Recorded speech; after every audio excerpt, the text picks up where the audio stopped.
Hey, thanks for checking out this week's Good Advice. And I want to remind you this week that your employees are people, which seems kind of silly to say out loud, and yet we've all worked for that business where we were kind of treated as like a cog in the machine. We weren't really appreciated as a human being.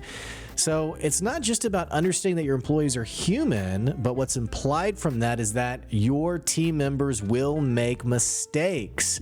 They have to. They're not perfect. They're going to, because they are human. I was talking to a friend of mine who runs a restaurant, and he had an employee who had an anxiety attack during the shift. This person panicked during the rush, kind of fell apart, and really needed a minute to step outside the restaurant, unwind, and come back in and finish his shift. So I was thinking, how did you handle this? What did you say to the employee?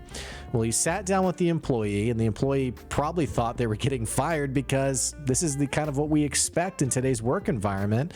But what my friend told him was, hey, you're human. You got overwhelmed. That happens. Let's figure out how we can manage that in the future. Let me figure out how I can best support you so that doesn't happen to you. And I want you to go home, enjoy your weekend, and not even worry about this. And you know what the employee said?